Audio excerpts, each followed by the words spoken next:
today's episode, we thought we would stick with the current affairs theme and discuss one of the key issues that seems to be rocking the airwaves.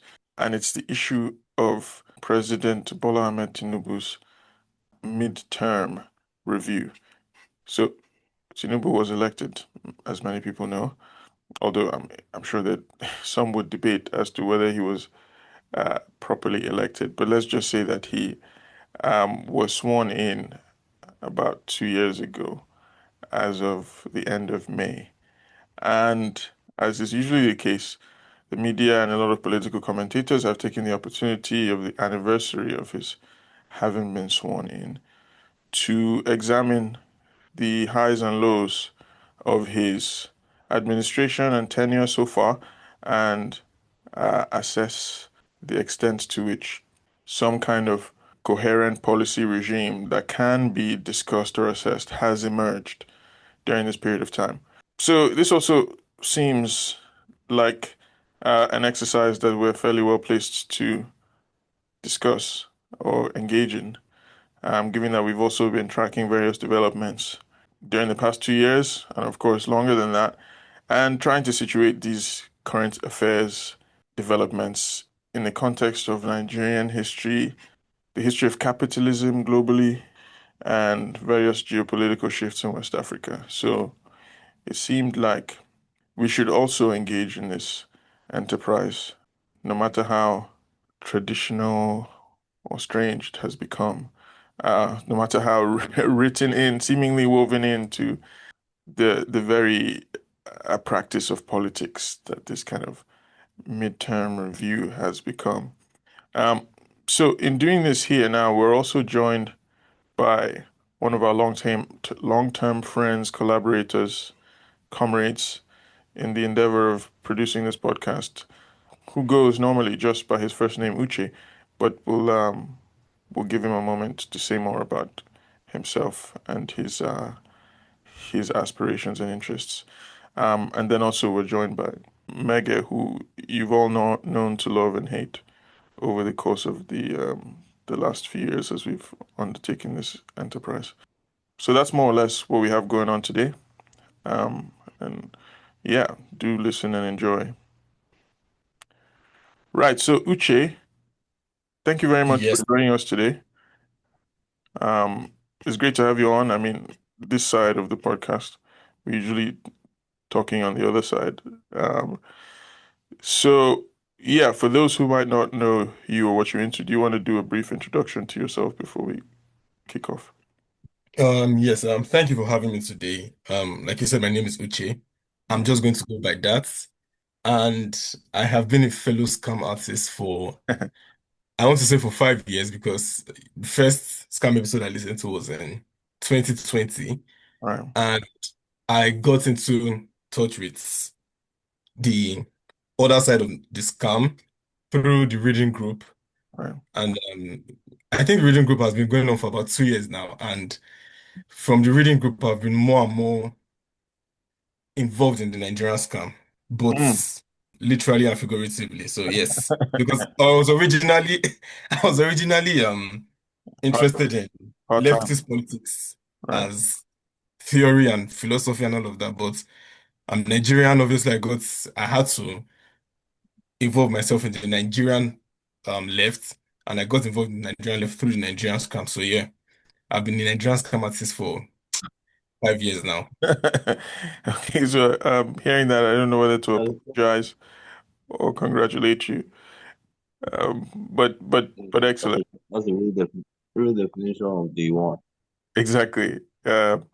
So yeah, no, it's great to have you on. And you know, we despite uh having interacted and maybe had some influence on your trajectory, we take no credit for what comes of your of your dalliance with the Nigerian scap. Anyway, so as mentioned, our main objective today is to think through this Tinubu tenure. And I guess that in considering the reviews of Tinubu's administration that have come out so far, a few kinds of trends seem to stand out. So, on one hand, there are those who say there is basically no policy apparatus to review, as in that this has just been pure chaos and vibes that Tinubu has been embarking upon, and that he's, given his age, probably a senile old man that's just like pressing buttons without any awareness of the outcomes. That would be one assessment. And then there's another assessment that sees Tinubu as basically the neo-colonial stooge par excellence, in the sense that he's not pressing any buttons. The buttons are being pressed in Paris or Washington, and he's dancing, um, exactly in lockstep with the classic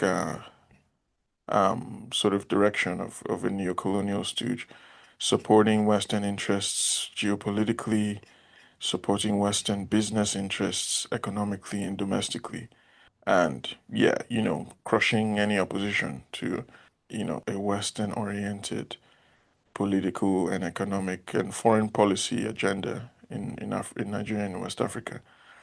So I would say those are two of the rival, and then of course the third one, which I think we can probably park to one side because it's not all that interesting, is that Tinubu is basically the Lee Kwan Yew of Nigeria. I mean, maybe we can actually, if you feel that that's worth engaging, we can talk about That's it. fine. But is this sort of is the one, of course, parroted or proposed by his fans who say he's more or less sparked a revolution in Nigerian policy making, and he will go down as the person who actually put Nigeria on a path to economic progress through his liberalization policies.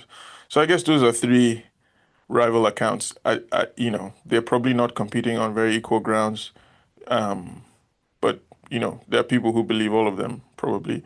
So, uh, how do these accounts strike you folks? Where do you stand on the issue of how to assess Tinubu's administration so far at this juncture in his tenure? Are you compelled by any of these three accounts, or is there another um, form or version of assessing Tinubu's administration that you find more compelling? Maggie, let me toss this to you first, while we give Uche a chance to ruminate. Thoughts? Wow. I was hoping you wouldn't do that. But myself, I need to ruminate. I think that the first thing to say is that, but I'm not sure why you want to pack, the most potent of what it is that people say Tinubu is, or who it is that who, how do they say that he, who he is, or then who is he? Yeah. Yeah, I think that most of his, you, court jesters, I think that's what they are, would say that he's the Lee Kwan Yew of Lagos, at least, who is making giant strides to transform, I think that's the word, yeah, Nigeria, to reset, to reset, actually, that he's trying to reset Nigeria. And even though that there's much to disagree with that position, I think that there's a little one or two things to agree with. Reset might be, pushing it too far, but it would seem that as far as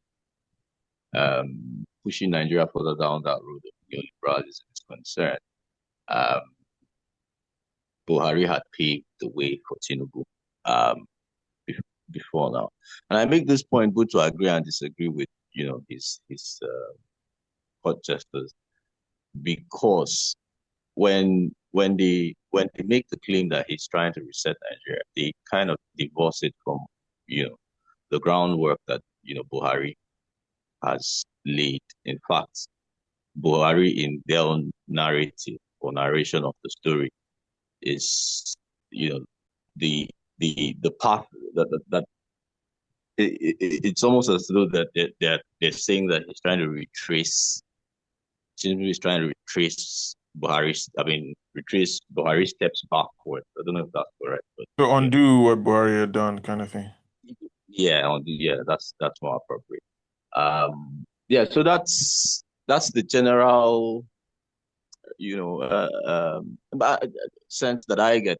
But of course, the mismatch is that there's no way to push that kind of narrative without forging, the data here and there, telling lies, pushing propaganda, Yeah. exerting force, where it needs to be, engaging in not a little bit, some forms of repression, to get everybody to whip everybody into line. So I mean Are you that's saying the that's nature of are you saying that's the dominant? So this is the dominant analysis of Tinubu's administration, or is just the one that annoys you the most, kind of thing? uh, I think that's the one. So if you recall, I started by saying that I wonder why you'd want to put that but that's the one I pay more attention. Not that I pay more attention Okay. to. That's the one that I find interesting. This retelling of a process that started maybe 10 years ago. Okay. Right. Right. So yeah, but I mean, why do you find that interesting? I guess So I guess I'm hearing you say that um, there's one version that the version of Tinubu as Lee Kwan Yew, quote unquote, is is giving Tinubu all the credit for liberalization, which had been ongoing since the 80s. And yeah, maybe he intensified some elements of it, but he didn't invent it, kind of thing. So are you saying that?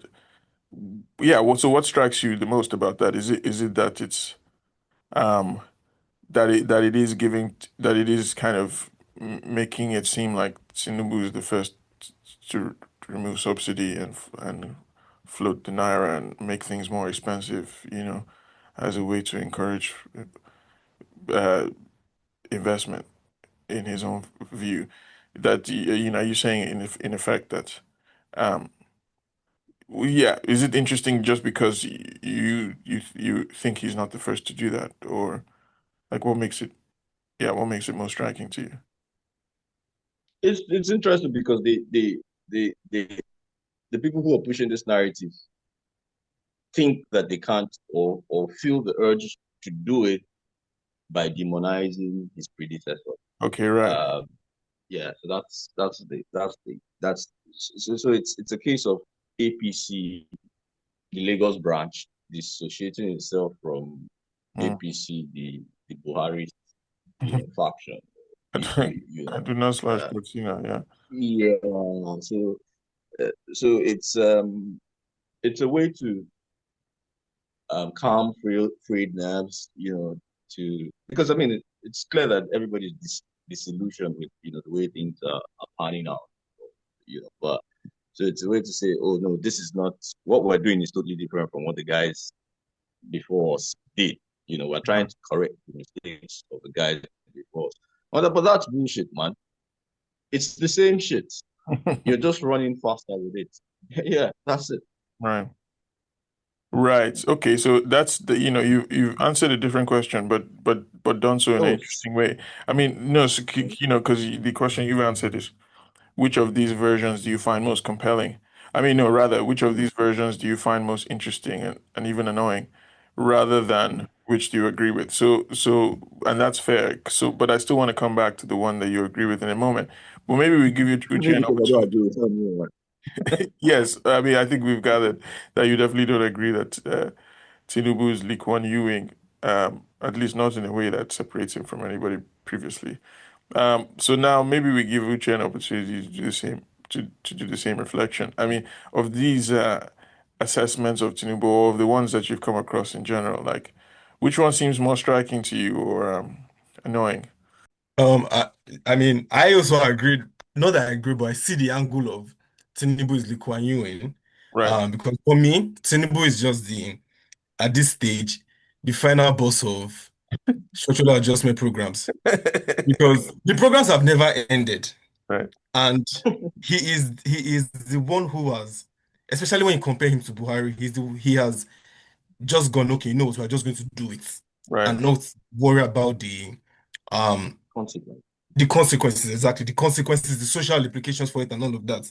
And for people who say that Tinubu is Lee Kwan Yew, they are probably thinking along the lines of, okay, if neoliberalism is what we need, Yeah. Tinubu is the first one to actually stand up and say, yes, this is what we need. Yeah. Because if you think about the fact that APC as a party is a neoliberal party, Sure. the the Southwest camp want to differentiate themselves from the Buhari camp in line of we are the ones fully committed to the party's doctrine. Right. Buhari was not far enough. But at the same time, because of the consequences of SAP and neoliberalism, Yeah. people can also look at Tinubu and say, this is a senile old man that does not know what he's doing. Right. So you can either read structural adjustment programs as you're just doing anything, nothing is working, so you don't know what you are doing, or you know what you are doing and you are leading us somewhere down the line. So I find Mm. what readings of Tinubu as compelling, Right. especially the Lee Kuan Yew reading. Mm. Yeah, that's an interesting point because like if you see some of the archival material, like the newspaper reporting on the initial structural adjustment program, like under Babangida, there were a lot of similar like discussions in the media. Like on the one hand, people were like, "Oh, this is exactly the change Nigeria has needed to modernize the Nigerian economy to bring it into the 21st century, 20th century at the time, I guess, and to respond appropriately to the incentives of globalization." And then there were other people who were saying, "This is just random, like military, like brain rot, as in none of this makes any sense." And I think it sort of depended on what you thought, where you sat in the kind of pyramid in society. Because for people who, were paying more attention to the investor class, paying more attention to like the movements of global capital, like the liberalization of the currency, or the floating of the currency, for instance, and the exit of the state from a lot of services creates immense opportunity for entrepreneurship, right? Like for people who hold foreign currencies, and for one, and also for like monopolists. So, it's like a smart thing to do from that standpoint. So those people would have been like, yeah, this is what we're missing. But then for the people who, the majority of people who now can no longer afford, some basic necessities they could afford before, they're like, what the hell is going on?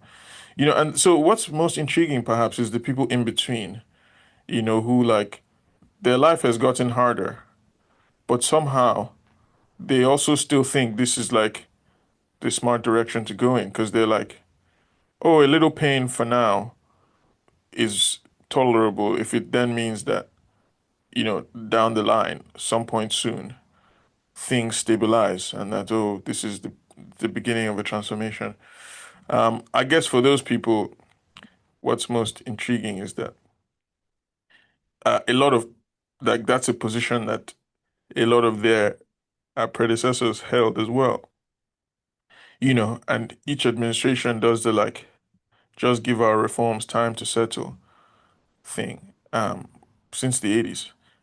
And Yeah, the, yeah. the Before reforms you go, never settled. Yeah, yeah, I'll just say I think that people in the middle who say just give it time, that will just suffer now and enjoy later. I think that is an effect of education mm, because people have come to these are things we just say because we believe it to be true, even if it has never been true. I mean, we've had since the 80s, this is what now, 40 years yeah, of neoliberalism, either full-heartedly or half-heartedly. And it has always been, it will be hard for now, but then it's get better. yeah, And I would say the people, which is why sometimes I sympathize more with the camp that says these people don't know what they are doing. They are right, just doing it because that's what it does look like. Because then the alternative is going, okay, they do know what they are doing. They are pretty much what's the word I'm looking for? I think it's accumulating um for themselves. yeah, For example, when you think about Babangida's actions and you talk about floating the currency and all of that, and there was a class that was happy with it, yeah, and people who things were becoming more expensive for were saying, "What is he doing? This is yeah, just an an old military guy doesn't know what he's doing. But people were enjoying, they knew what he was doing. Yeah. But then the camp in the middle saying we are just going to suffer and it's going to get better later. I think because they are not fully getting the suffering, Right. and they also have the kind of mobility to see those who are enjoying from it. They think, okay, my time to enjoy from it will come. I just need to look at suffering a little bit longer for now. Right. Yeah, I guess that's part of it. And I think, as you said, education or miseducation, that camp is also more likely to like look towards Singapore or, you know, like parts of the West as the direction that we need to be going as a society. So, their hope is that, yeah, if we create an environment where people are more entrepreneurial and there's less state provision, then um, then maybe that's the direction we'll go. So in a sense, you could say that that's a version of indigenous neoliberalism or neoliberalism from below, as in people who are somewhat ideologically um, sold, committed to this system, even if they are not, uh, from a class standpoint, going to benefit in the immediate term. Um, and of course, there's also often been an ethnic component to this that we can't run away from, which is that, now if people are also the co-ethnics of the person in power, also the co-religionists of the person in power, then that gives them an added reason to commit to, to believe that it's with time, things will improve because they're like, no, but this guy who's from my faith or um, ethnic group cannot totally be an idiot. I mean, you know, and also it's our turn anyway. So whether we're eating or not, if he's eating, it's fine. I mean, Mega, what do you think? What do you think of those kind of uh, middle class? I don't know that that's the most appropriate term, but the folks who can kind of stand a bit of the suffering, in the short term, but and so who feel like, look, let's try to wait it out. This is still the right direction of travel.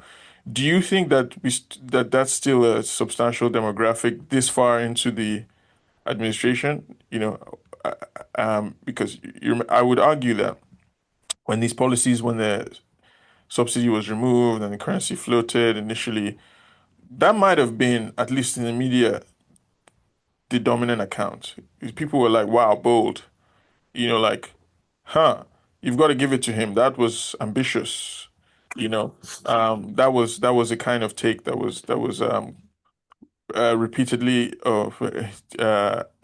kind of advanced, right? Um, but yeah, I don't know if I'm hearing as much from that crowd nowadays. So, have they gone away, or do you think there's still, how would you slice up the kind of media ecosystem in percentage terms? Like, do you feel like those folks are still uh, dominating, or where have they gone, basically? Well, I mean, I wouldn't know where those ones have gone because me, I'm probably not the best person to be. No, let me rephrase that. I'm not really on the lookout for those types. Right. You can't run away from them, but I think that one would be led astray. Those are the types that you want to listen to, or because these are ideological, ideologically neoliberals you know who have been brainwashed. However you want to slice or dice it. Yeah, Yeah. and that there's no so I think it's not education, it's more maybe miseducation. Right. Even though the word I prefer to use is that these ones are they have been brainwashed. And for them, free market is a religion.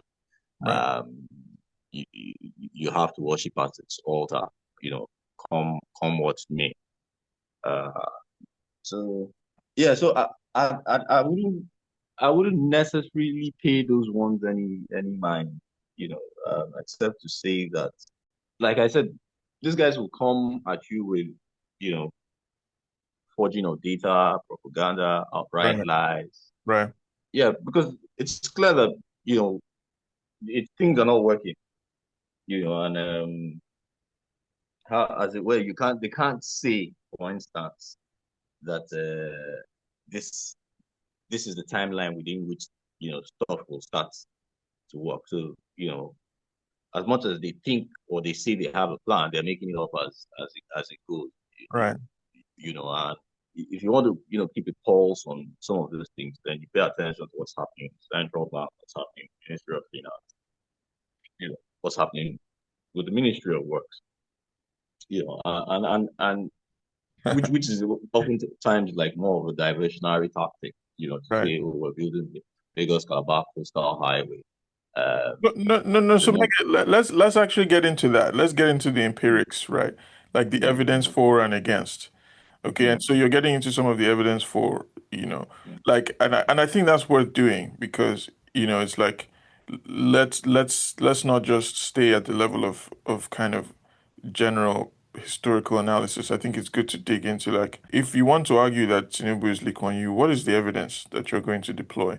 And you're saying there's a lot of fudging, right? But let's, so what are the things that they think he's actually done that is like what do they think is working under him? You were talking about ah, Lagos Calabar, but yeah, there's Lagos, there's a 30 meters of Lagos Calabar Highway. you say 30 Out. meters. Or is it kilometers? Okay, it's kilometers. Yeah. Right. Similarly ridiculous. Yeah, 30 kilometers of Lagos out of the 700 kilometer road. That's what we're commissioned 2 years into the administration. So that just tells you that maybe they're going to finish it in the next 20 years. So let's assume they do 30 kilometers every other 2 years. Yeah. Then there's they tell you that foreign direct investment increased. There's a mad push in the oil sector to get um, crude production up. Of course, that's so that they can get more money. But is crude production even up? I mean, what? It's like, That's what I'm saying. There's a mad push for it. okay, So okay, okay.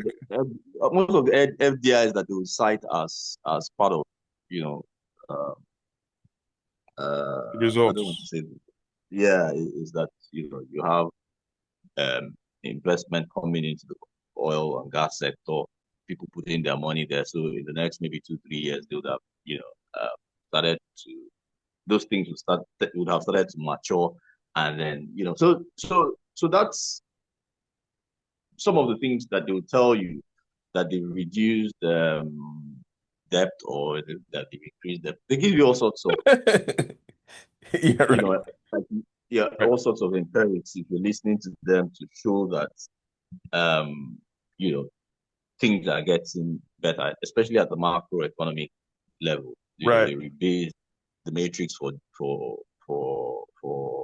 inflation, right. but it's still rising, maybe not galloping, you know.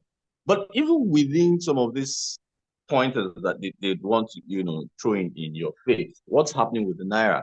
What's the level of volatility? Yeah, It's not even the question of the strength of it anymore. It's just how volatile is it? yeah, How much pocket money do people have? How much disposable income? What's the price of bill done? What are you doing to cushion, so how far with all this other your CNG policies? So these things are not going anywhere. But meanwhile, people don't get contracts. You yeah. understand? So you then see that, like Uche says, what's actually working, works for them. The Dangotes, the Tony Lumelus, you know, Right. who are buying up shares in Nigerian blue chip companies for billions of naira, who are making a killing on the stock exchange market Yeah, right. in the midst of penury, where um what I think we're going to get, at the end of 4 years, maybe 8 years, is that we're going to have a widening gulf of inequality. Yeah, Because yes, there are people who are going to be increasingly well off, but there are more people who are going to be um, um, handed, the short end or of the stick, for lack, Yeah. for lack of a better expression. So Mm. what then happens with those guys in the middle who want to fool themselves, who are who are who have this imaginary of the trickle down thing, that it's at some point, when everything takes shape, Mm. when the markets have balanced out, these things begin to trickle down to them because as far as they're concerned, they've gone to school, they've gone to university, they're probably well read, you know, uh, stuff like that. So I mean, that's those are the guys who, I mean, you want to pity, Yeah. because at the end of the day, it's clear that most of them would slide into uh, I don't want to use the word poverty, but I don't think I can escape it. So that's the rat race that we're going to keep running from now till maybe the next election cycle, and then we see what happens. Yeah. Governors are becoming increasingly better off. And those are that's an example that's often cited. States Mm. are getting more money. So what are the states doing with it? Yeah. Um, I see there's no way in terms of policy framework on the national level, but at least some states are paying off their local debts at the very least. Right. So these are things that you would hear in support of this, Yeah. excursion into the absurd. But increasingly, you know that most people are disillusioned, and and and the more annoying part is that most people feel demobilized. Yeah. That's it because you get to the point where it renders you immobile. You know, Yep.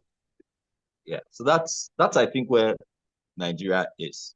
Mm. You know, and that's what's giving rise to this high level of ethnic rivalry. Mm. This high level of of how do I this my ethnic group is better than your ethnic. In fact, your ethnic group, in fact, you guys are cannibals. That's how it's that bad. So Mm. that's I think that's what people engage more as a way of escaping reality. Yeah. So it's sad to say, but these are interesting times. Yeah. Yeah. No, fair. I mean, that's I think you've done them a solid by trying to pull together that the list of achievements that they tend to trumpet um, as false as they are.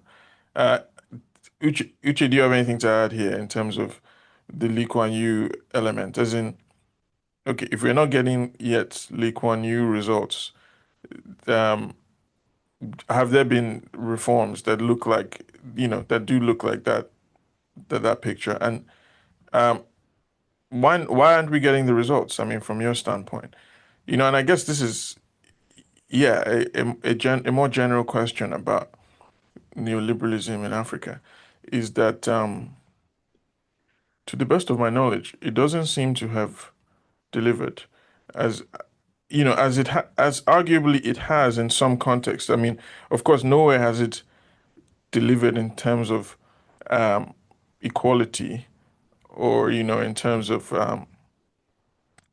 like social welfare provision. But you could argue that, okay, in some places, um, you've seen societies that have been, like Singapore, had more consistent performance economically in terms of GDP growth, for instance.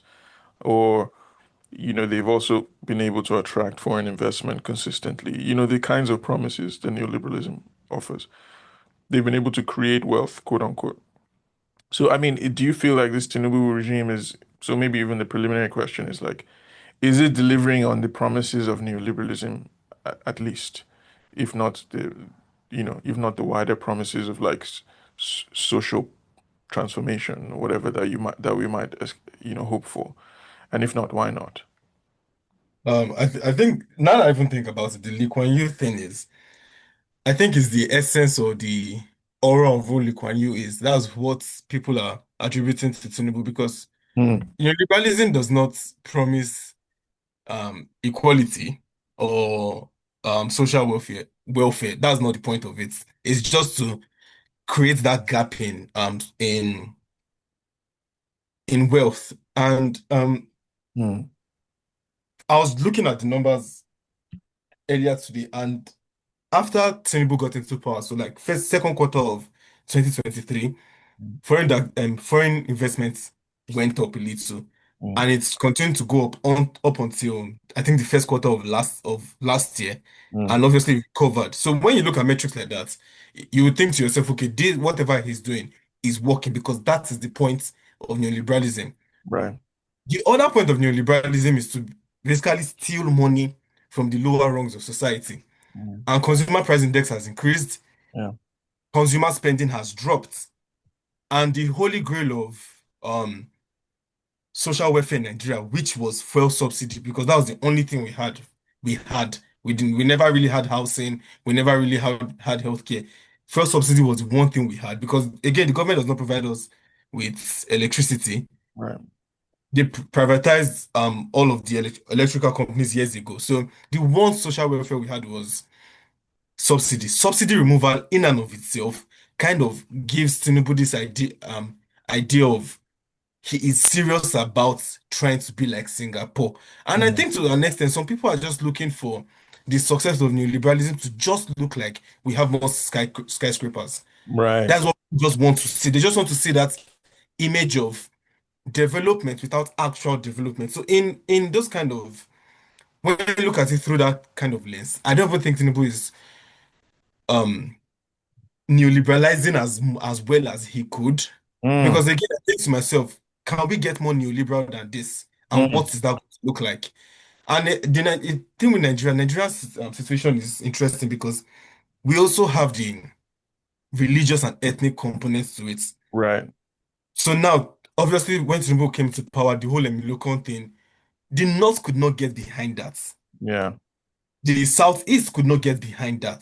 Mm, Now you are in power, you are neoliberalizing, it is not working for the majority of people. And then people look at you and say, okay, it is maybe it's not even the attempt at neoliberalism that is causing all of this. Maybe because my person is not there. yeah. That is why Indeed. we're suffering all of this. Yeah. So Nigeria also has that element of ethnic and religious, um, I don't want to say conflict because it's not necessarily conflicts, ethnic and religious Yeah. tensions that we also have to account for. And I don't think Tinubu is navigating that very well. I think what Nigeria is going to need to fully neoliberalize is someone who can come in, navigate all of that, so that it's not even on the mind of people at all, and then we are just judging you based on things like foreign direct investments Right. and um crude oil production and things like that. Yeah. No, that's very interesting. Um, because you That's made not going to happen. yeah. I mean, so yeah, but two fascinating claims I would say. One, and I think I agree entirely with both. One is that in a sense, you can imagine an even more neoliberal situation than this one. And you hear people talk about, for instance, you hear Dangote complain that like, oh, there's still some element of fuel subsidy in place, right? Uh, Emeka, try not to fall out of your chair, but there's some people who say, well, since the naira is floating and fuel subsidies are supposed to be removed, then the fuel subsidy should always reflect, I mean, the fuel price at the pump should reflect the international price in today's naira. Um, so if that was the case, I mean, if fuel is $1 per barrel and the naira to dollar exchange rate is like 1,600 naira to $1 or something like that, then we should see a liter respond to that.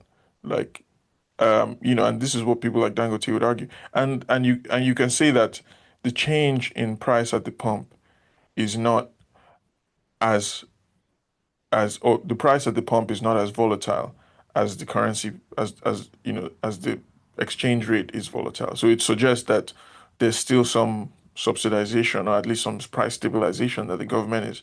Or they're making a killing side already. Say again? or that they're making a killing, that means the profit margins are already, Right. Or high. that. Yeah. Right. I don't think Dangote will be That- satisfied until he is Minister of Petroleum. yeah. So He so wants so to be Minister of Petroleum. Like that's what he wants to be. yeah. Because look at this, America. I mean, Dangote is making a killing, but he's also not satisfied. So I mean, his argument is that no, the government should get its hands entirely off of any kind of price management, which would then mean that the firms who had the biggest share of who are putting the I biggest don't. share of product in the market would then be determining the price. I.e., he would determine the price if No, So he determines the price already.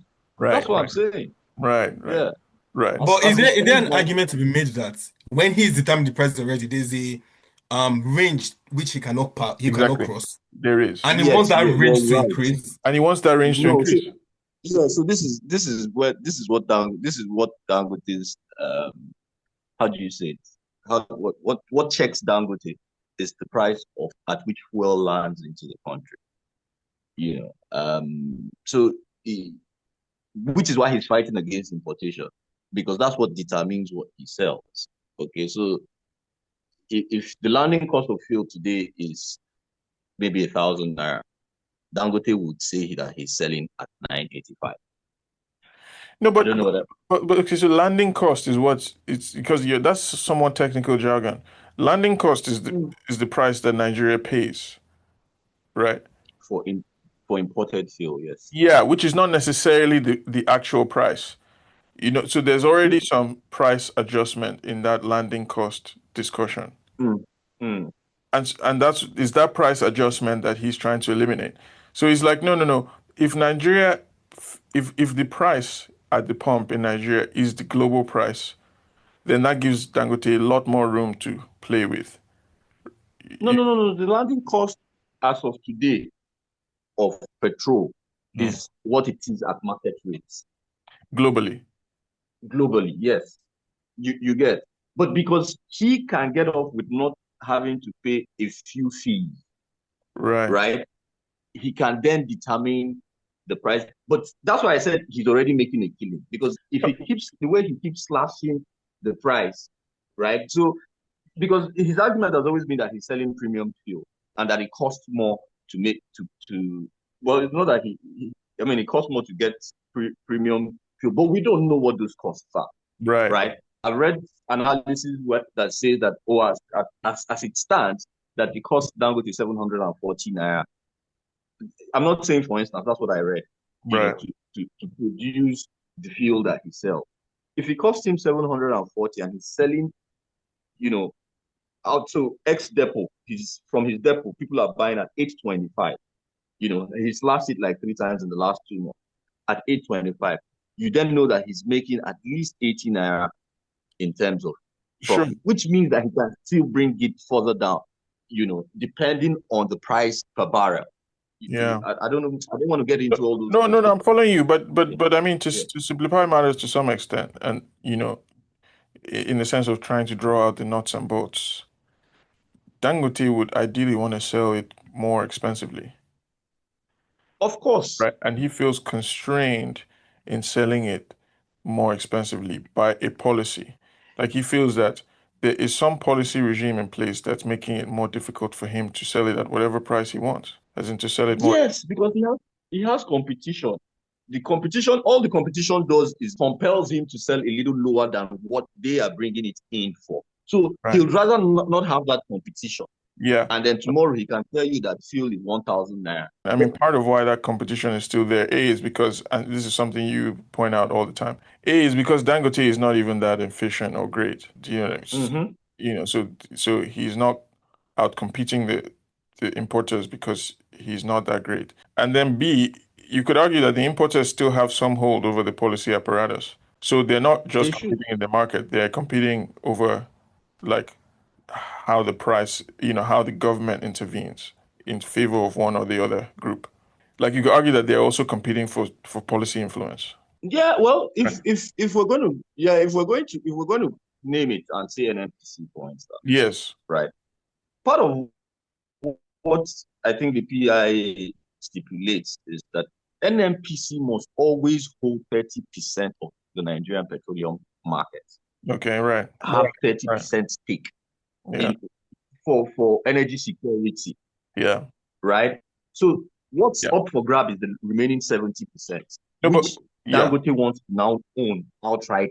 Yes, and also everyone else. Okay. But But but but I guess, yes. I guess you've already, in fact, that's the key question perhaps that we need to focus on, which is that you could say that a more neoliberal situation would be one where that 30% stake was actually withdrawn, as in that requirement. Uh-huh. That you could imagine a more neoliberal situation where Yeah. where then it's quote unquote market forces entirely, which is to say Dangote, like Dangote and anyone, I guess other competitors, right? But in importers or smaller refineries.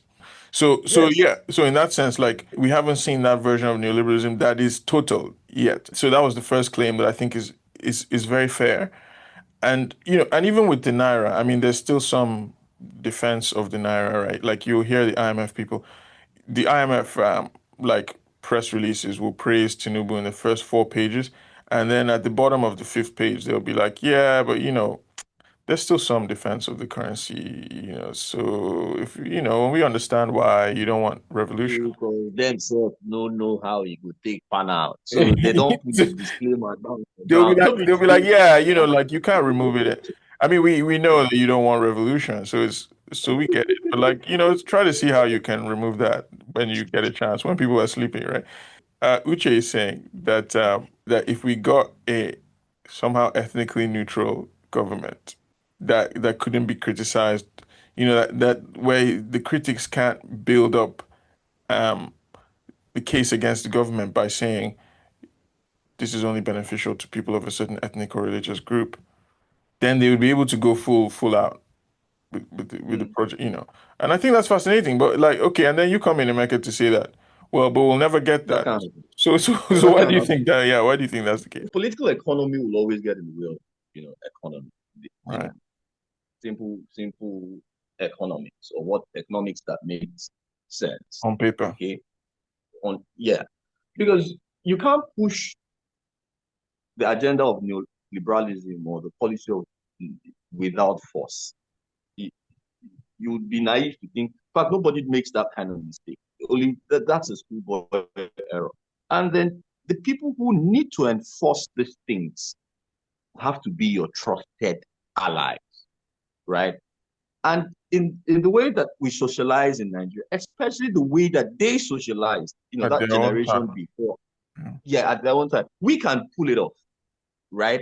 You know, I can become president tomorrow and say, me and Said go way back, so he's minister of economy, and then we share the same ideology. So I'm sure that, but that's not how it's going to work for them, Yeah. So that's why every government that comes in is always accused of having a kitchen cabinet, Yeah, yeah, yeah. But you hang know. on. I mean, so but based on what you just said, then in theory, you could see a new generation, like a Sheyi Tinubu generation. Mm, The mm, not too young to run crowd might mm, actually be able to do a pure neoliberal. And by the way, I mean they are that it's among that crowd that you get the most uh the most hardcore like the most hardcore like committed neoliberal, this sort of tech bro neoliberalism where it's kind of like, why don't we vote online? Why don't we turn the naira to crypto? Why don't we yeah.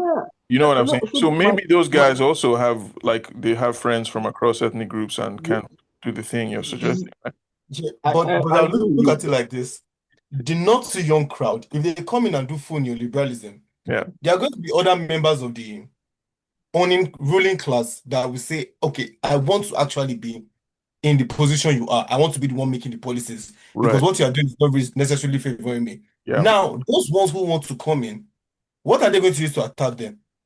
And the Mm, most common mode of attack is ethnic division. right. So even if the not too young crowd, not too young to run crowd, or the younger crowd More is close. moving away from the ethnic and religious Yeah, methods of fraternizing, if they do want to be attacked, or if the members of yeah, the younger yeah. crowd want to attack them, they will have to fall back on it. Then we Right. are back to starting points. So I Right. don't So think we can necessarily get rid of the ethnic and religious aspect of the Nigerian version of neoliberalism. right, right, right.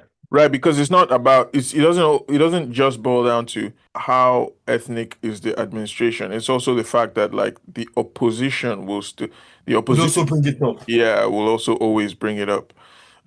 Which is a fair point. So so that's become some kind of evolve or a limitation, let's say, maybe that's a better term, a kind of a ceiling on how quickly you can roll out neoliberalism because this social and political layout of the country just makes it difficult to be very single-minded about anything before you're called a tribalist. Um, right, but I guess this is part of what people applaud Tinubu for is that they're like, despite all of those complexities of the media ecosystem or political discourse sphere, he still managed to push this through. And I guess, my problem with that, and it's something we've been alluding to, is that, um, yeah, to use the leftist jargon is not sufficiently dialectical, in the sense that to pin that all on Tinubu's boldness, etc., doesn't pay attention to the question of, well, what does the opposition look like? Because you're only able to be bold, if you think that you have some space. And how was that space created? Through a very funny election where everybody agreed with removing subsidy and floating the currency, all the main candidates. And then also through uh, uh, like repressive social environment where young protesters asking for their rights, civil liberties were afraid that they'd be shot on the street, like in Lekki, and where like the labor unions have been under immense like repressive pressures in the past, under the Buhari administration and even for a longer stretch of time. So in that context, I mean, is it bold? I mean, in a sense, the table was set for him. I mean, in fact, subsidy literally was removed in the budget that preceded Tinubu's arrival. He just made the announcement. So I think that yeah, even from the point of view of like, oh, he's bold and ambitious, I think it has a lot less to do with him specifically than his pro neoliberal fans seem to make it, want to make it seem. Um, I mean, is that fair? I don't think. Okay, now if you think of, if you put it that way, I wouldn't say Tinubu was being bold then, because all he did was using football terms. All he did was call it tapping. Yes, exactly. That's all he did because Exactly. Buhari basically gave him like the go ahead to do whatever it is he wanted to do. I mean, even if he was going to be bold, the fact that the Buhari administration has set the precedent of okay, if you react too much, that is the Nigerian populace. If the Nigerian populace reacts too much, we can get extra repressive. Right. That was already there. On the economic side, like you said, subsidy had already pretty much been removed. So things had gotten bad enough where Tinubu could come in and say, you know what? What if it gets a little bit worse? What's the worst that could happen? Yeah. But then obviously he could not go. If Tinubu really wanted to be bold, if he really wanted to be bold, he will fully liberalize the oil sector and just remove NNPC from it completely. Right. Right. Right. So what he has done is not necessarily him being bold, it's just a continuation. Yeah. And that's justice. So I wouldn't say he was really being he is being bold. Yeah. Anyway, I think that's why it's important to to to, to push back against the narrative, the Mm. now more popular narrative that Tinubu is reversing anything that Buhari did. Okay, because for Tinubu to be able to come this far, he needed to demonize Buhari. Right. For that, for we to get where for us to get where we are today in Nigeria, that had to be the playbook, right? So it was, oh, things are bad, but we need to quicken what the guy before me was doing so that it will get better. You Yeah. know, Right. Right.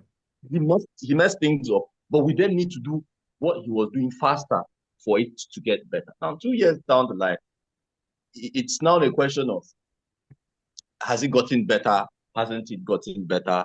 On what terms has it gotten better? you must agree that some things have gotten better, you know. But gotten better for who? Yeah, right.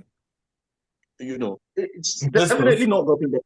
Investors. It's definitely yeah. So that's where I say, people have been brainwashed. Yeah. There's a cross section of Nigerian citizenry that has been brainwashed into, and then there's a larger swath that's entirely divorced from this conversation. They've checked out No, mentally. sure, sure, sure. So because you're not now getting the pushback that this demands or deserves, it then seems like everybody's fine, with it. And Yeah, then, to use a Yoruba expression, everybody to Kadara, everybody has taken it in their strides, yeah. you know. So you get a sense that this guy is, and that's why you see all these ethnic sparks, that Well, go on.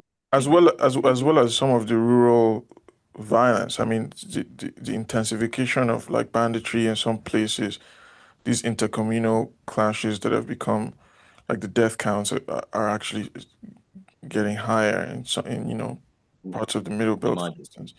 And I say this to respond to two things you've said. I mean, one about the lack of pushback, and I think that you're right, of course, that people are quite demobilized, especially in the cities, and people have become like quite just disenchanted with politics, and have tried to retreat to other kind of sources of um, succor, or including like Ponzi schemes, classically. And yeah, I can't remember what the name of the latest one is, but people kind of falling for um, any kind of hope that is provided by some get rich quick kinds of schemes, betting, like drug taking, these kinds of things would probably have been the some of the shock absorbers in the city.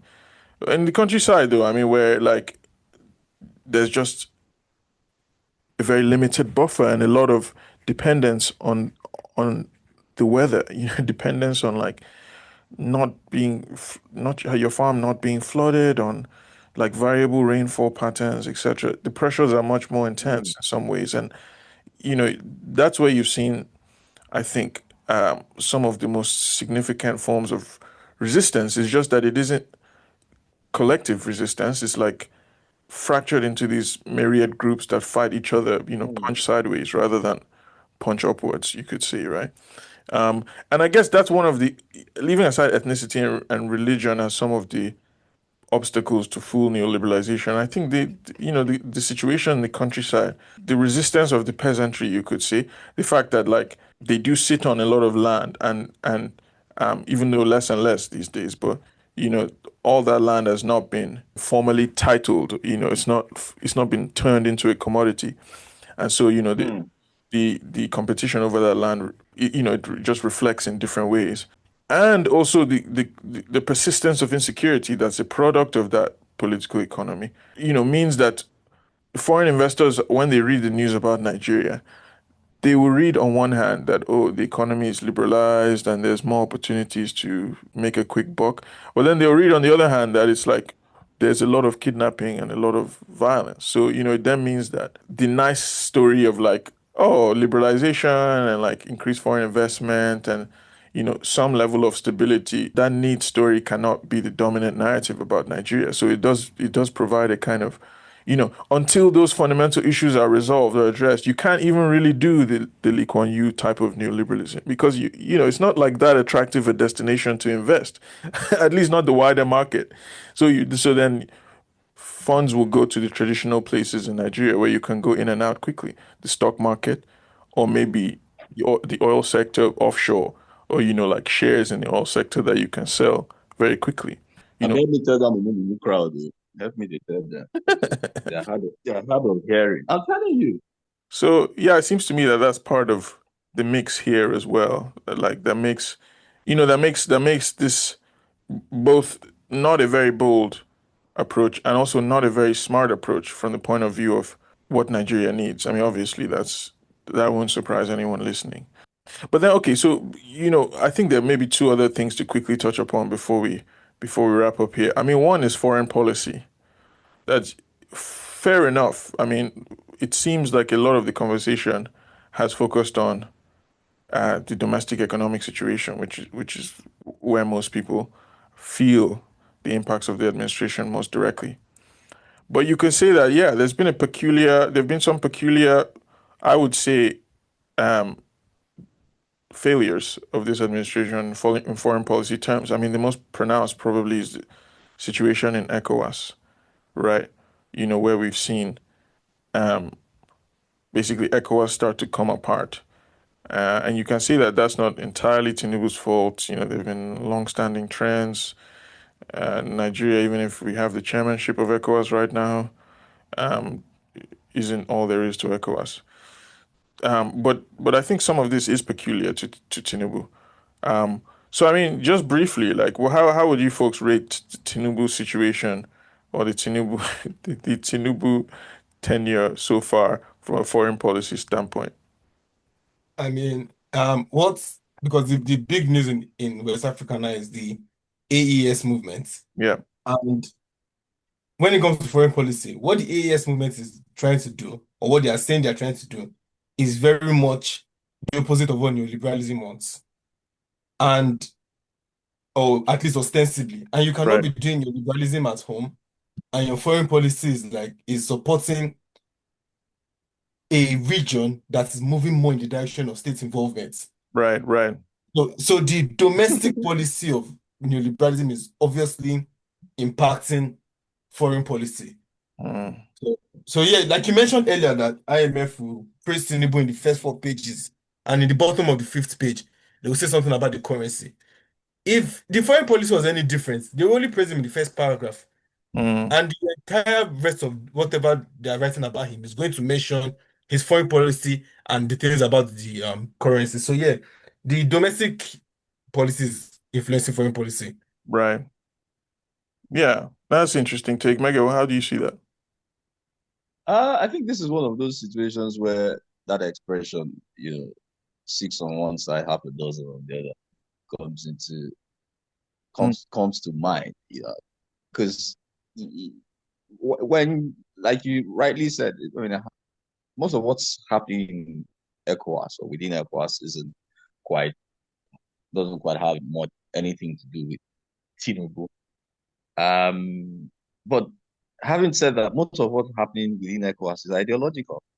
right, Um, of which, you know, most significantly, maybe with alongside maybe Ghana, maybe one other country, Nigeria, which happens to be heading, that union at the minute, happens to find itself on, one side of the divide, and then the guys who claim to be on the other side, even though that's also ideologically misplaced, you mm, know, are kind of having a go at the chairmanship, the Nigerian chairmanship of the union. But that's, I mean, whatever anybody says, it's going to be chalked up in history that under the Tinubu Nigeria AU around this time, yeah, that's when ECOWAS, things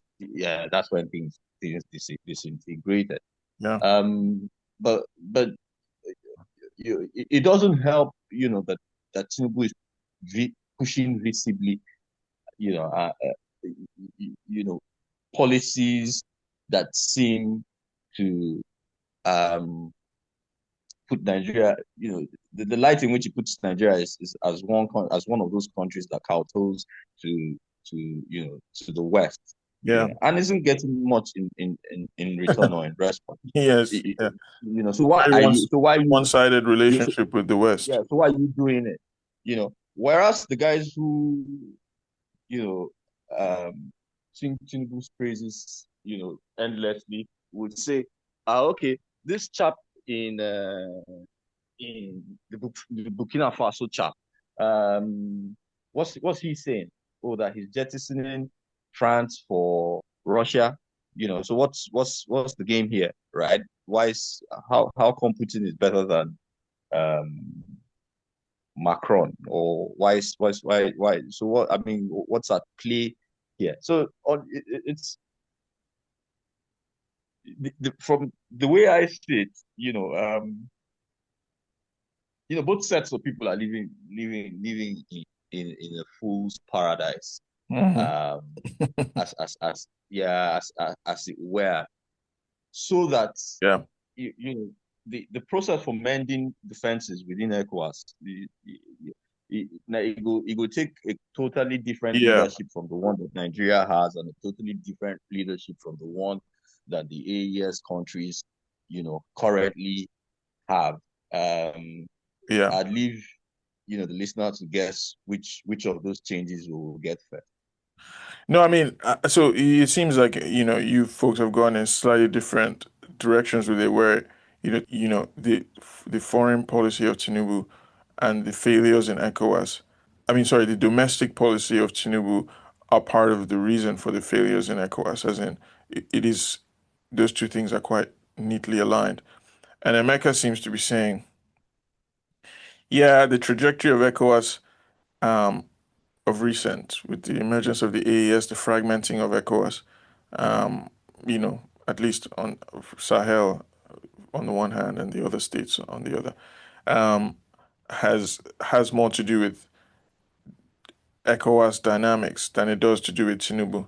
But the optics will certainly seem like they are, like, it will seem in the long run like Tinubu, that this was one of his failures. But, in a way, that's a story more about the optics than it is about policy, his actual policy, um, uh, apparatus. I mean, Emeka, am I reading your take correctly, first of all? Yeah, I'd say so. Yeah. Okay, okay. Yeah, I mean, I suppose, yeah, I think I'm probably closer to your uh, position on this, Emeka, because I feel that, yeah, the developments in the Sahel have been going one way for a while. I think there has been um, a lot of anti-establishment mobilization in the Sahel, and the establishment has been framed for a while as the French aligned establishment. But I think that sentiment has also been anti-neoliberal. I mean, people in the Sahel have been protesting the fact that their lives are unbearable. I mean, and very insecure. And yeah, that's, irrespective of who came into power in Nigeria, that sentiment would still have been there in the Sahel, right? And of course, some military folks, have also taken note of this. Some support it. Some also see it as a path towards a better career. And so, some military folks in the Sahel have taken advantage of this, right? And seen it as an opportunity to gain power. Now, did that have to lead to ECOWAS to fragmenting in this way? Did that have to lead to the AES declaring that they've broken with ECOWAS? I would say no, and I mean, I know we're not analyzing the policy of the AES today. We should do that at some other point.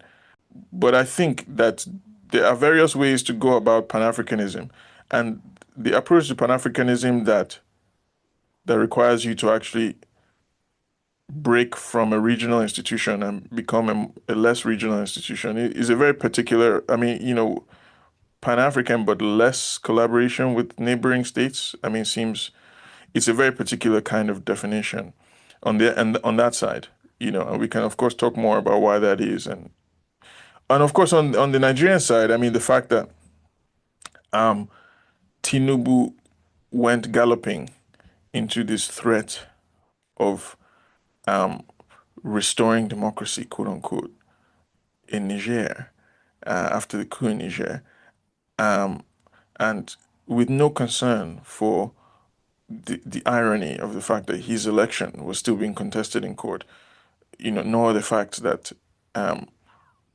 the very legitimate, uh, the very legitimate grievances people in the region had against their elites, especially, their relationship with France and France's quite staggering failures um, in purporting to be helping out with responding to insecurity. I mean, all of those things cast aside in favor of restoring democracy, quote unquote. I think that will and should go down as a failure of the Tinubu administration, and I think that certainly made the situation worse and emboldened, the juntas in the Sahel, especially in Niger, and really probably gave them a lease on life that they wouldn't have had to the same extent if they didn't have that immediate threat like on their border. So I would say, okay, maybe then my response is somewhere between Tories and Americas in the sense that I'm saying it's not. I don't see like Tinubu's implementation of neoliberalism at home as automatically connected to that kind of boneheaded move on the ECOWAS side to like threaten to attack. I think that you can maybe have one without the other. Like I don't, why it's kind of crazy that he did that. I think that has a lot more to do with his own like insecurity about his legitimacy. I think, yeah, some of the politics at ECOWAS at the moment is genuinely is generally funny. So that probably Yeah, but that's the link now. Is that not moved the things link? along. Yeah, yeah, I think so. Um, That's the link now because if he had taken a different position at the time, yeah. that would give people back home the idea that okay, you can protest and get no, you had to show some kind. I mean, he walked that back, some months, too Later. late, but Yeah. yeah, but the idea was that there were policies that he needed to push on the home front, and he needed to show a steady hand, strong hand, So that's for me is No, no, no, that's but where but it ties but I'm not into. convinced. Yeah, right. But I'm not convinced that like I think that the Nigerian populace is sufficiently insulated from like the winds of change in the Sahel No, no, that no. I mean I No, wouldn't Emeka, Yeah. if you say show a steady hand, who was Tinubu showing a steady hand to? Do you mean show a steady hand to the Nigerian populace or the West? He needed to both. show a steady hand. No, no, he needed to show a steady hand to denounce the coup in Niger at Yeah. the time and say that there was that the leadership of ECOWAS at the time had zero tolerance for it. Which is not a bad move, right? But I'm saying that you can't divorce that position from the fact that he was already pushing unfavorable policies at home, and there was a need to show that there was no space for a coup even in Nigeria. Yeah, I but don't that's what know. I'm saying. That I think that Oh, I okay. I think that that's what I'm maybe disagreeing with. I understand the point you're making. I think it's an interesting point, and it seems like you've kind of gone closer to Uche's position here that the domestic and the domestic economic policy is sort of uh made it more likely that Tinubu would like try to position himself as some kind of like savior of ECOWAS. But I still, the mechanism or the way why you feel that way, if I'm understanding you correctly, is that he wanted to um show that there's zero tolerance for military coup in Nigeria, and so given that a coup has occurred in Niger and he's trying to push through an unfavorable policy, well, he has to show strong will against coup. But I'm like, I'm not so like saying there's zero tolerance for coup in Niger, does that mean that they won't? Does that make it less likely that there'll be coup in Nigeria? I think those optics are not necessarily what determines whether there's a coup or not in Nigeria. I think it's more so like the material politics of the military at the time, your relationship to the military, the strength or coherence of like oppositional forces in the military. Like it seems these things probably have more to do with whether you can be threatened by the military than the question of like what's happening in Niger. You know what I'm saying? I It's think what yeah, I think what it is that if and it did appeal because we discussed this on one of the yeah, episodes. If a military coup begins to appeal to the populace, especially the young, impressionable citizens of a country, Yeah. then it gives impetus for the military to even begin to think about it. No, sure. Okay. So now if I don't know, I haven't quite followed it, but I've seen snippets of it. So there currently, maybe it's we petered out in the last maybe 1 week, but about 2 or 3 weeks ago, there was a strong pushback by ABC, I say ABC, APC fanboys on the growing popularity of the Burkina Faso Of military. Traore. No, for Yes, sure. Traore. Yeah, I don't know whether you get where I'm at. And this is a pushback Mm. based on the perception that it's becoming, the young impressionable in Nigeria, Yeah. especially within the opposition, are thinking in that regard. Mm. I don't know whether you get where I'm coming from. Yeah. So I think Yeah. that, yeah, so I think that I agree with you that perhaps the connecting tissue between it is a tenuous one, but Okay. it's something, yeah, that's there. It's Right. not Right. something, yeah, that we can just dispel, say it's there. It's not as significant at the time, or it wasn't as significant at the time, but Yeah. it did the back of the Tinubu administration mind. Now, Right. wrong advice, yeah, Yeah. but he got a good advice later, and then he decided to start walking it To back. back it to back. Yeah, Yeah. yeah. Yeah, that's why I said I mean, the initial point I made was that even if the AES is not what people think it is, that even if it's ostensibly anti or pro-government involvement in the state, Yeah. in the state of affairs, the fact that Tinubu was pursuing neoliberal policies at home meant he could not show a weak hand to what was happening in West Africa. So whether he was Yeah. trying to avoid a military coup in Nigeria, or whether he was trying to show the West that I can be repressive when I need to be. Yeah. It was something that had to happen. He had to have that reaction. Now, I do agree with Emeka's point of at some point the Nigerian populace might have looked at the rest of West Africa and said, why can't we have that at home? Yeah. And that might have crossed Tinubu's mind.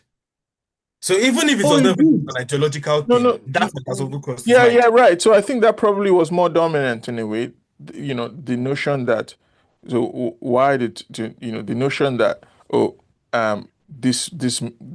a coup in West Africa, I mean a coup in Niger, like probably emboldens or creates more of an appetite for power among the military in Nigeria. I think that yeah, that makes some sense. But I'm Say, just don't forget, no, no, don't but forget, what say, I'm saying is that I'm just not convinced. So I buy that part that mhm. his strong sort of response to the coup in Niger probably had more to do with him wanting to say, oh, like let me try to discourage the coup fever, the coup sentiment.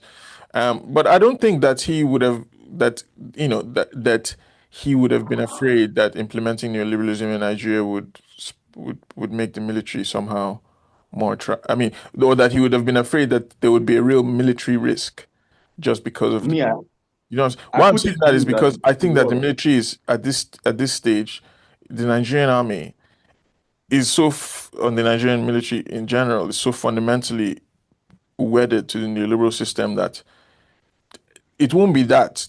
It won't be that makes them want to stage a coup. I think that so I would disentangle anti-neoliberalism from anti-imperialism. I think that there is some anti-imperialism, broadly speaking, in the military that Tinubu was trying to um, douse. I think the anti-neoliberalism in the military is minimal. So Oh, I'm just not sure that yeah that he was those things are necessarily as wedded. But I will take the point that like you can't no matter how tenuous a link there might still be one, right?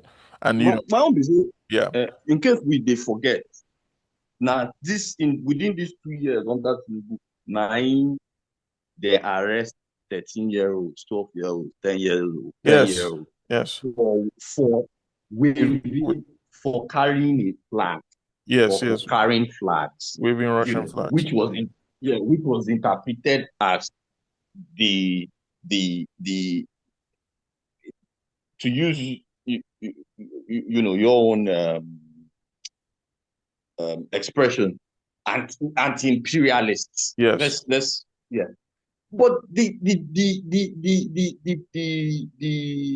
protest, what spurred that protest itself, not be anti-imperialism, Yeah, now right. and the anti-neoliberalism, Yeah. now spurred the protest. So that's why I say, however tenuous, I mean, it is. Yeah. It did the back of their mind, But you make an interesting point, which needs to be thought about. That's differentiation you make between anti-neoliberalism within the military and anti-imperialism, Yeah. within the military. I think that the Nigerian military is the element even within the upper echelon anti-imperialist tendencies. Yes, yeah, yeah. You They're know, still nationalists. They're yeah, still I agree. nationalists. Yeah, So, yeah. the optics of France, the idea of, say, for instance, the idea of Mm, a French military base in Nigeria will not sit well with a lot of the army. hmm They will not stomach that, I, right? I agree. But the idea of selling of selling the NNPC, I think they might be okay with that. A lot of them, especially the guys who are about to retire, because because they can buy We get shares. command. We get command for where oil, Exactly. Think whatever about the ever. Navy guys. I mean, the Navy, yeah. So I would just say that, yeah, that. Whereas, to your point about end bad governance protests, I think that now, so if we leave the ruling class and come to the popular classes, popular masses, and the opposition, I think that the link between anti-imperialism and anti-neoliberalism is greater among the opposition.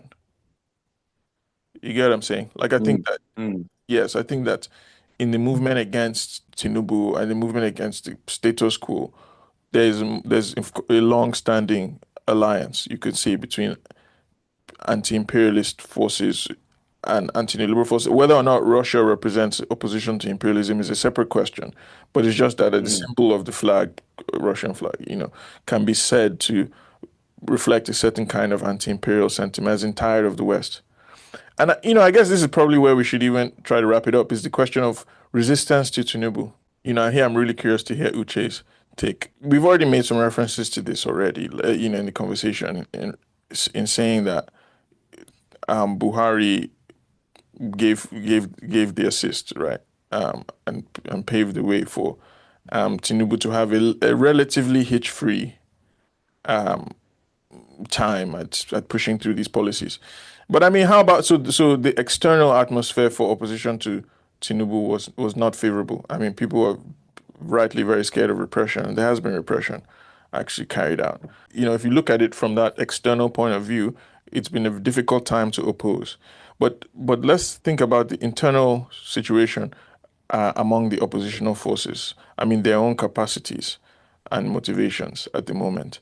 Like, how would you assess what that looks like under Tinubu? Because, and this is a point I want Emeka to listen to as well. I mean, in theory, the intensification of the implementation of neoliberalism, okay, a lot of alliteration there. But how Tinubu has intensified this policy regime, in theory, could have strengthened the hand of oppositional forces because now they can clearly point to the economic policy regime as the cause of suffering. Do you know what I mean? So you can have a much more clear narrative in communicating to people. And, it will now be hard to say that to Nigerians, like the economics is the problem. Now it's a much more compelling story. Under Buhari, you might have said it was competence, there's the pro incompetence. You might have said it was old age or his being a Muslim or whatever that was the problem, his being a military guy, corruption.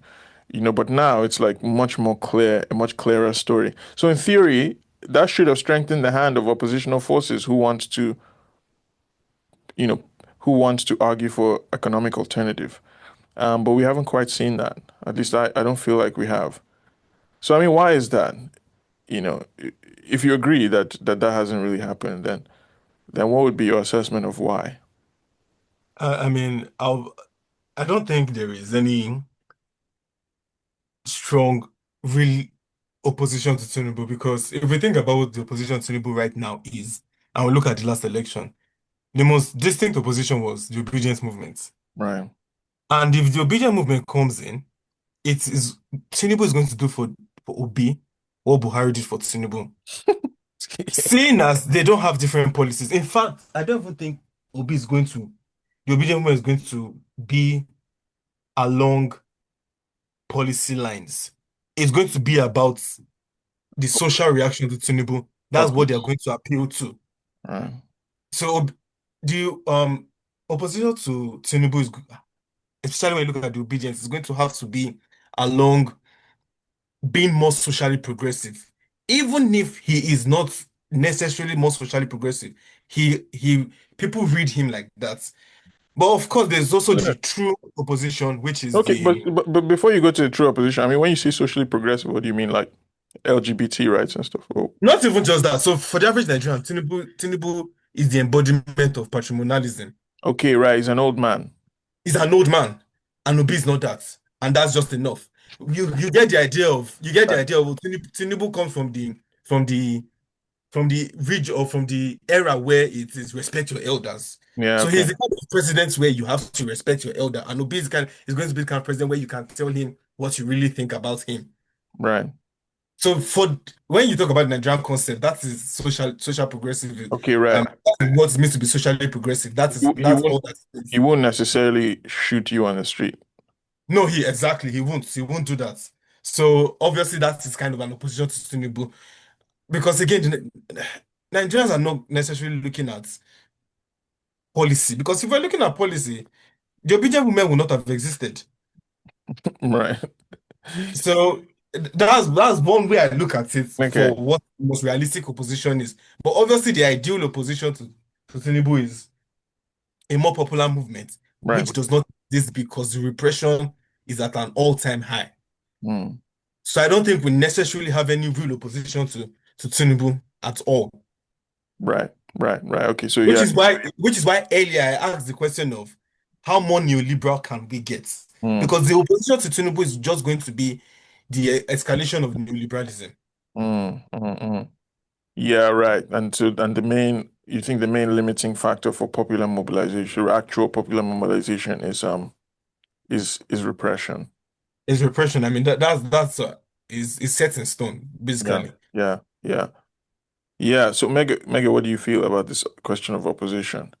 I mean, yeah, Hmm. why isn't it easier to oppose Tinubu if he's got all these weaknesses? And if the economy is so, if people are suffering so much. Hmm. I think that it's a 50-50 thing. Right. I think that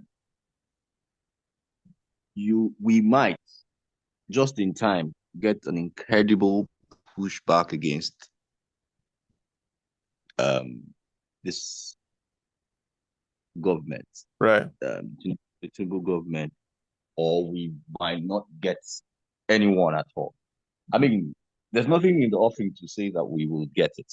Okay. Um, not because, um, not especially since, rather not especially since, um, you have, in fact, there was a decampee yesterday, Yeah. who left the PDP and then went to the APC. The Um, latest. yeah. There's also a coalition of some sorts that's being organized, but which is more elite than popular. Um, which suggests to me that we might be able to get some sort of opposition, might, within the obedient movement, but this is predicated on the thinking that they would sort themselves out, Mm. within organizationally, um, because that's the only movement currently in terms of its size and mass that, even though doesn't offer much ideologically, right, has sells a different value system from what the Tinubu government, currently Yeah. represents. Yeah. Yeah, so it's more we the people Right. than get a group of elites together. I mean, the last time around, it, these were maybe it wasn't as clearly defined, but that's I think what was the defining feature between the obedience and then Tinubu and then the Atiku. Yeah, In yeah, yeah. fact, that's what um obese populist tendency banks on, Mhm. right? I am the man of the people. Yes. I So carry the people it's more along. stylistically populist than the others. Yes. All right. So that's the kind of pushback, Yeah. in terms of resistance that we might be able to get. Which isn't to say that the makeup of the crowds in between each of these camps is necessarily different ideologically. Right, It's right. it's it's just and this ties into something that Uche was saying. You have somebody who says, under my watch, there'll be no case of the DSS picking up 13-year-olds. All right. Yeah. Under my watch, we wouldn't go this far. Under my watch, if there was a flood incident, I will be there 1 hour, 30 minutes after it happens, depending on the distance between where I am and where that place is. So the kind of leadership that empathizes, that Yeah, yeah, yeah. sees yeah, but so More- that's what we might be able to get Yeah, out of this. more of a human Yeah. face on the reforms. Yes. In terms of pushback, whether that sort of opposition wins at the polls, if the polls are then credible, is another kettle of fish, but that's what we're likeliest to get in the 2 years before the next election. Otherwise, I think it's Tinubu going to have a Yeah. field day because there's a feeling of demobilization, Yeah. even within, the obedient movement, and they have to sort, they need to sort themselves out, both, Institutionally. yeah, structurally and I don't want to go into the ethnic bit of it, but Yeah. that's what I'm thinking. Yeah. Okay, okay, right. So so you guys have focused your responses on the mainstream opposition. I understand why, because they're the most prominent opposition, really, even if they don't Mm. oppose in any fundamental sense. But I mean, okay, and that's because, as you've both said, that there really isn't a mass popular movement that we can point to ongoing. But And there isn't one that we can build in the next 2 years. it's certainly not. I mean, it's not. Yeah, no, nothing like that seems to be on the It's not offing. But impossible, but from where we stand at the moment, this doesn't seem yeah, it's highly not likely. feasible. Yeah. Yeah. But look, I would then say, but is it? But there are attempts to do something like this, no? Like, obviously, there's the Take It Back Shiwore attempt. Um, I think that's probably the most obvious one. Then there's some of the left that is left in the Labour Party. You know, yeah, Mm. maybe they're on the fringes of the Labour Party, the folks that remain there, but there's some left, and even some Labour trade union people that still think that the Labour Party can be a vehicle for actual popular, like populist economics, not just populist politics, or economic populism rather than just this kind of populism as a style. We the people, visiting bereaved and stuff.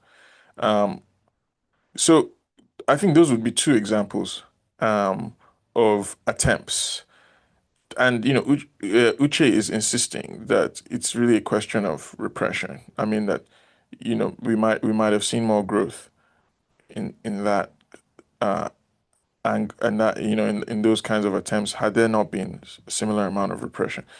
So you could argue that actually if we had an obese situation, then maybe we would have seen Maybe that would have been better for the left because then they would have, in theory, been more repression. By the way, I'm not sure if Obi is less repressive than Tinubu, but I'll just take the point. He appears to be, people believe him to be. He Right. doesn't have to be. Right.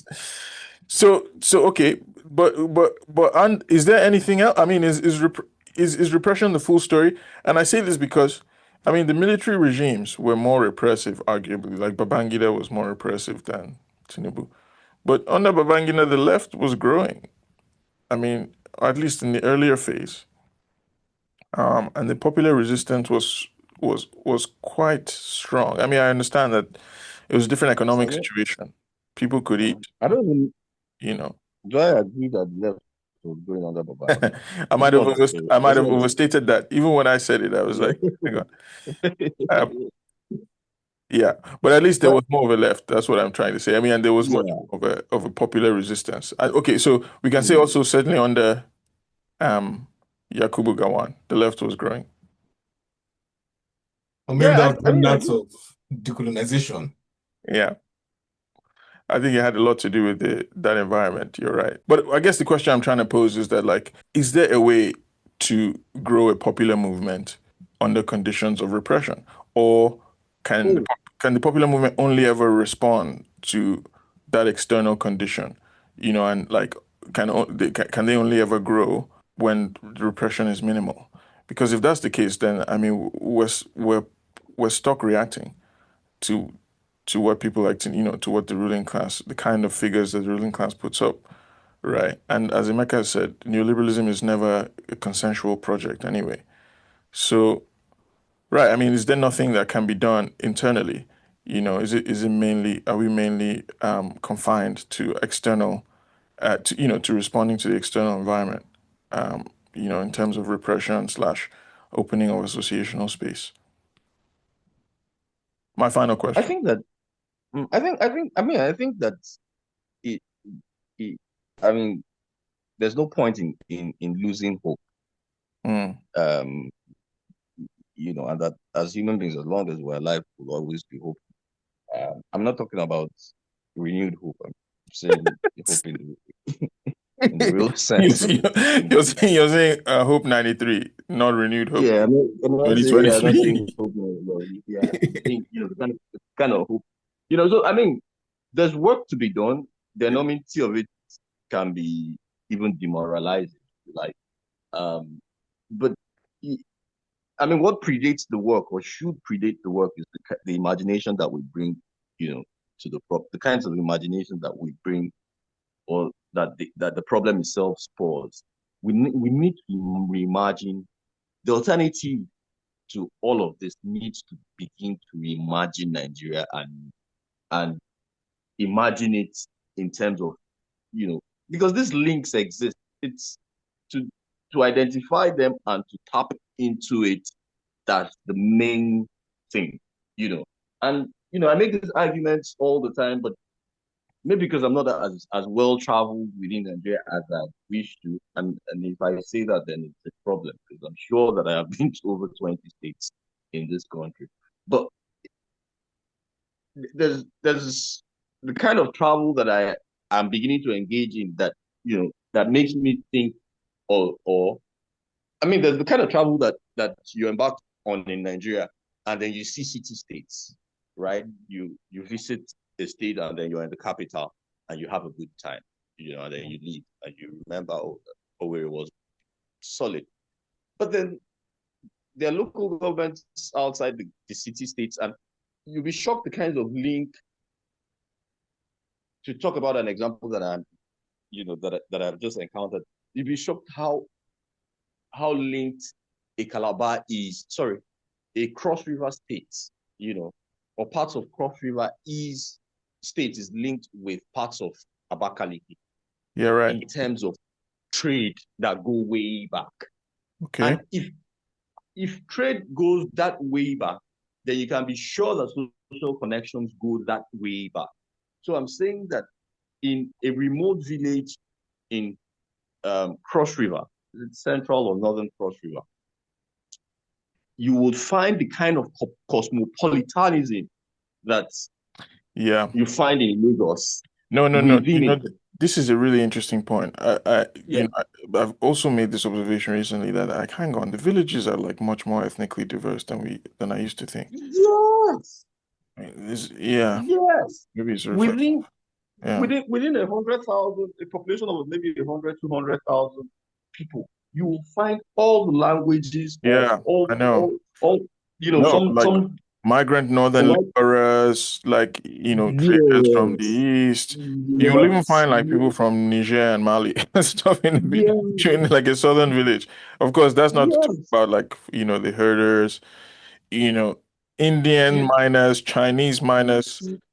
Yeah, and these people then have links back to their yeah, home states in terms of local governments, yeah, So these are the networks that we can build on and harness, and that's what I mean by how you imagine the problem and and how that imagination gives rise to the kind of solution that you bring to this kinds of problem.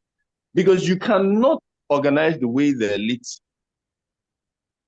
have organized over the last maybe 50, 60 years and yeah, hope to break the trend. yeah.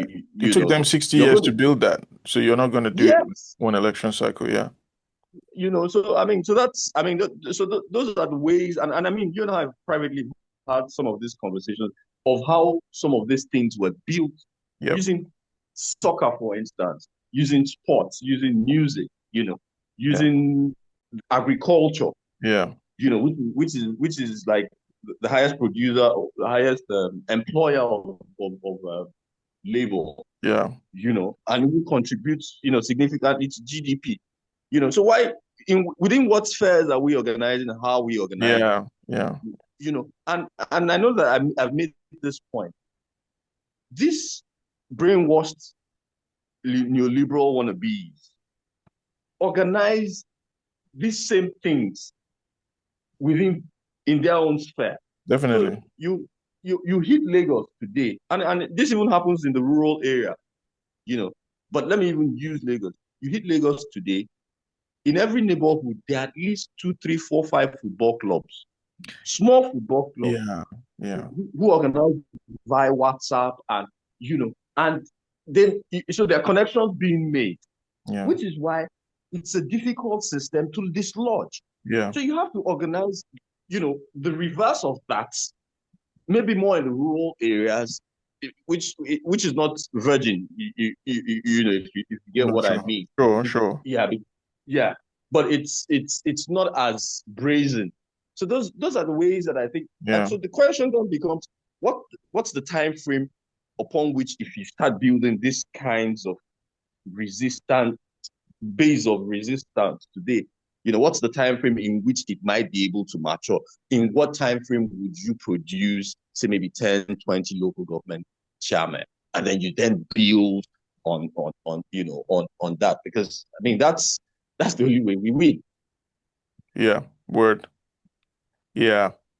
Um, Lots to unpack there, but broadly speaking, yeah, that makes a lot of sense to me. I mean, yeah, Uche, let's give you the final word on this question. I mean, the conditions of repression are as you've described them, but yeah, I mean, do you feel then that means that there's nothing that can be done, or if not, then what is to be done?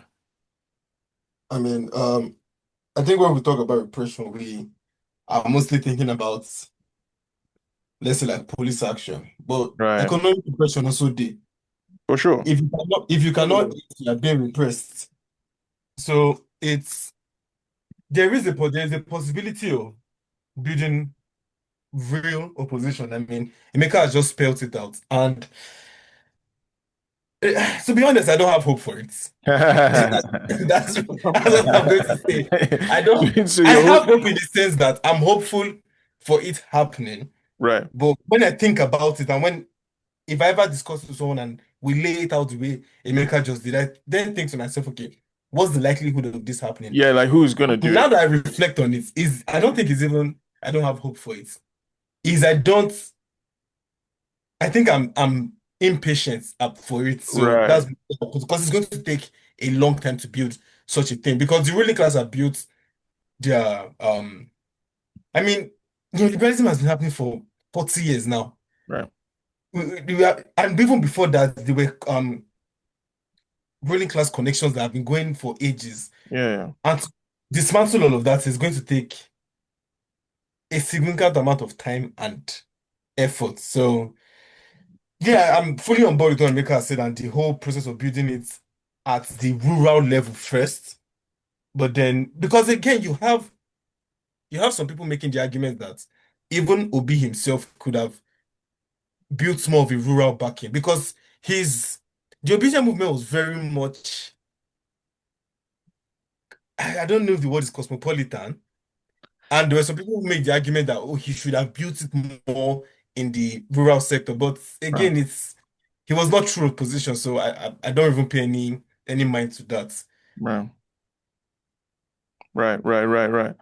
No, fair enough. I mean, you know, there is so I guess maybe the hope that emerges in what you're saying. I mean, not to try to wring out hope from it. I'm often accused of doing this, but if there's hope, like emerging from what you're saying, is that there is work to be done. I mean, that even under conditions of both economic um and actual, sort of violent repression, um, there's some building that can happen, even if it might take a long time.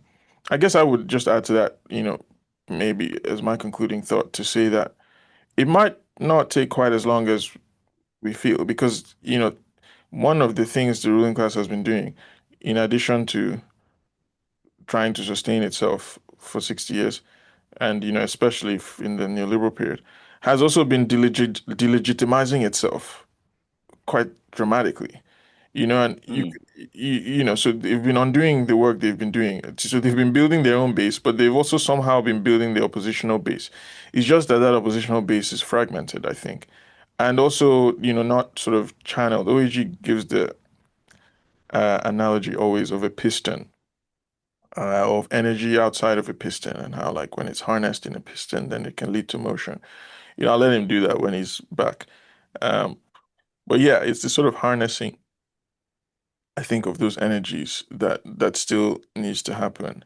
And I think that's, as you both said, where a lot of the work needs to be done. Now, but the question of who will do it um, remains outstanding. And I suppose, this is where we have to throw back the challenge to ourselves as people who are committed to some kind of liberation here, but also to the listener. So, yeah, for the listener, definitely chime in at the very least, and let us know your thoughts about these debates. But also get involved as Uche has done, most in particular by supporting our show. You know, that is the most left thing to do. The most leftist position. Yes, the from day ideal one. left position. But more seriously, by actually getting involved in politics, at the local level where it matters. Um, right, okay, I feel like I'm starting to sound like some sort of campaign speech writer. So I think this is um, probably a good place to wrap it up. Uche, thanks for making time again to join us. I think that was enriched by your presence um, and perspectives. And please come back again because I think, yeah, there are a number of questions we raised but didn't answer. As you alluded to in the beginning, that we'd raised a lot of questions here. You definitely delivered on your campaign promises. I think the most important question we need to answer is how more neoliberal can we get? I really think we need like a full-on discussion on that, just We its should. own. We Yeah, should. because No, I agree. What else remains to be sold, privatized, and liberalized? Uh, NNPC for one, yeah. for one. Also, transmission, electricity transmission Oh, is, by the way, I was talking with someone earlier today and we mentioned about how for a country that does not get that as much electricity, Nigerians pay a significant amount of money for electricity. yeah. And it's very indicative of how much things have been like neoliberalism has gone in Nigeria that we pay that much amount of money for electricity when we do not get electricity. Oh Because no. I was doing the numbers today and we pay about, I think we're in the top. 15 in the world for Wow. electricity bills. Yeah. Yeah. Amazing. So it's yes. We Minister of Powers, they tell you, say, our bills, apart from maybe band, they cost reflect. Uche, are you sure you haven't checked out? I was Did yeah. Nigeria not happen to you, to the listeners in other countries? I Gentlemen, tell you. thanks very much. Fantastic All right. chat. I guess we should wrap it up here.